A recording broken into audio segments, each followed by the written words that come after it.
welcome to the DIELS Dialogue podcast. Today's topic is how does overpopulation pose a challenge to the international community? Hello, I am your moderator Sardor Allayarov.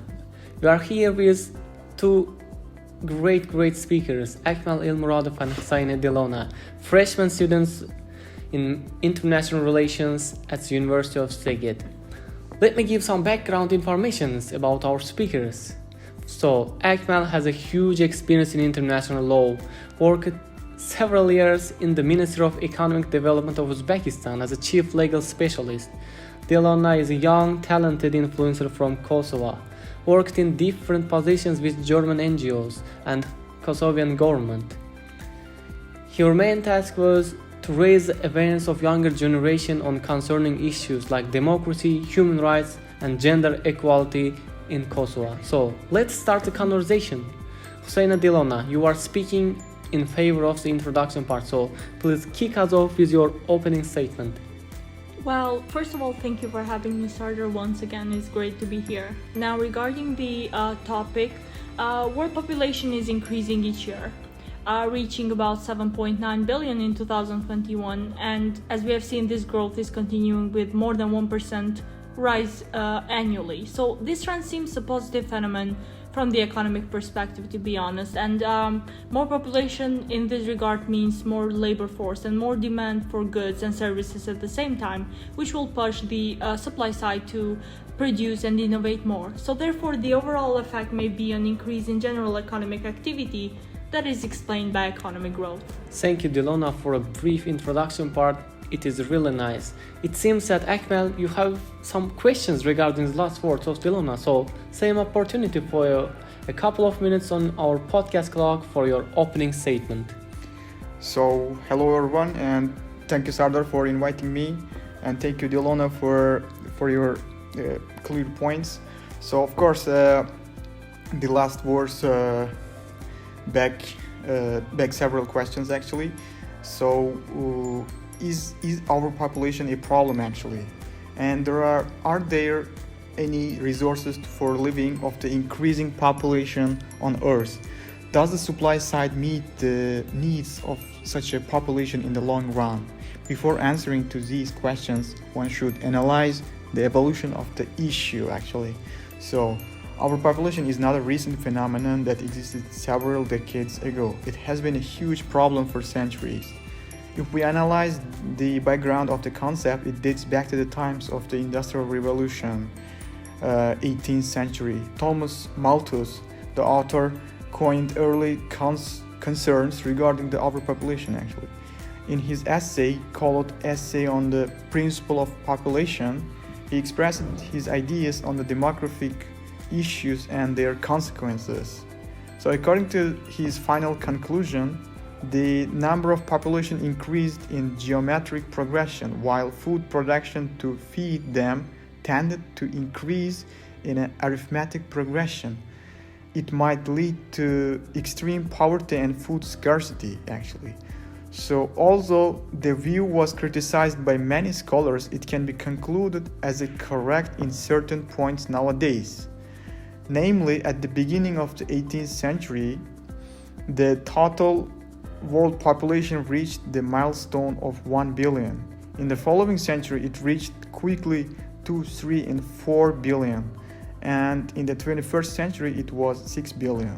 According to the forecasts of the United Nations Population Division in 2019, the world population will reach about 9.7 billion people by 2050. Excellent, Akmal. Thank you for historical and academic background of the issue. You mentioned some statistics which is concerning as well. And this settings this conversation up perfectly indeed. So Well, I have some additions to Akmal's opinion. So my question is, what may likely happen in the future, and also what kind of problems the overpopulation causes to the world? So the challenges which are the result of overpopulation are about to be different in the case of developed and developing countries, as demographic transition and socioeconomic development are quite different as well. Moreover, higher population growth happens in most developing nations where the birth rate is higher than the death rate, or simply because of demographic imbalances. So in this regards, we can assume the occurrence of the following so-called group of problems, which have a bit severe effects. So this group of problems consists of economic, social, and environmental effects. And nowadays, the international community has already been fighting against several of these problems. However, the point is that these problems are interconnected, which means that the occurrence of one of these problems is an objective cause of the incident of the other. Thank you, Diellona. Great argument indeed. Akmal wants to mention possible threats. Akmal? Yeah, sure. And there are some possible and potential threats for the world now.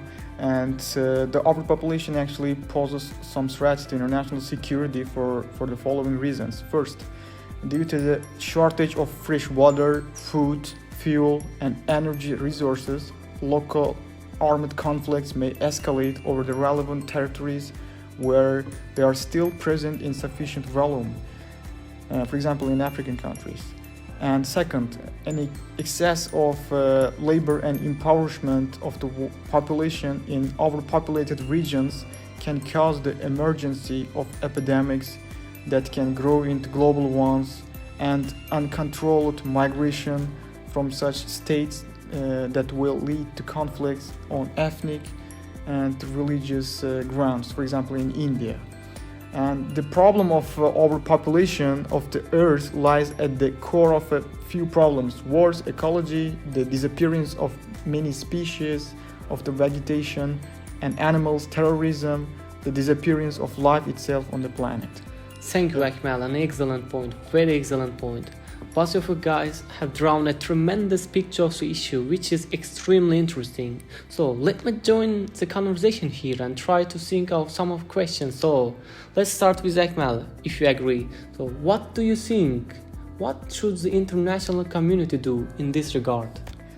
Yeah, well, as there is an interdependency principle in fighting against global challenges, developed countries could not remain indifferent to the overpopulation problem that many developing countries are currently facing.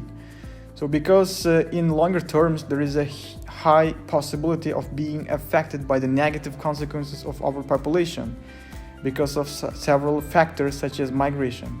From my point of view, I think the role of intergovernmental organizations and other international actors is essential, that they should perform their tasks by giving policy recommendations to the countries.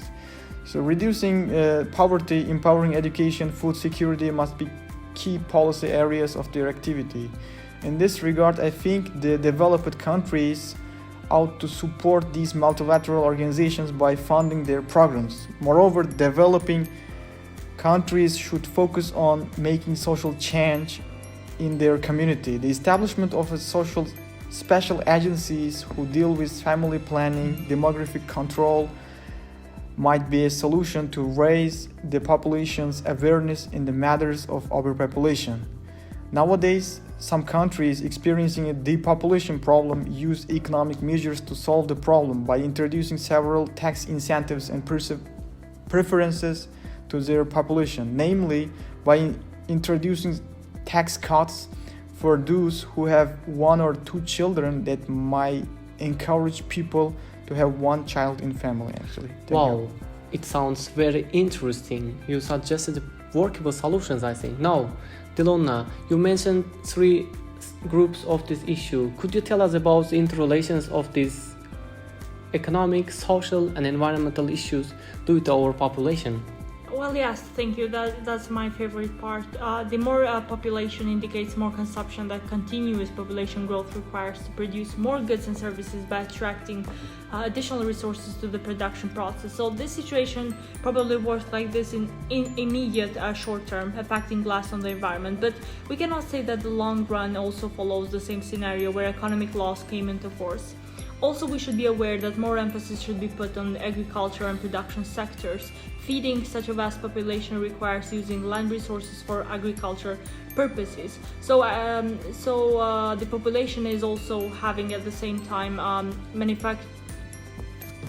manufacturing goods and Also, the population is heavily dependent on fuel and energy. Fuel industry is another one that realizes carbon dioxide and other greenhouse gases, which contributes to the global warming, climate change, and worsening of the air quality at the same time. So it is highly possible to continue highlighting consecutive problems such as crime, migration issues, starvation, and also water shortage.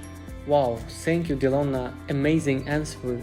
You also mentioned possible threats to the international community. So, it seems our conversation comes to an end. Let's wrap it up here. Thank you both for this conversation. Both of you approached the issue from different angles, taking into the consideration in 3 dimensions such as economic, social, and environmental. I want to acknowledge that Akmal, you gave us fabulous statements, and likewise, Diellona, you are such a terrific communicator. So, both of you guys, thank you so much. Thank you, all of you. Thank you. Bye. Thank you for having us. The last for our audience, please don't forget to subscribe and like our pages. Our next podcast will be dedicated to another global threat. So, stay tuned, stay safe.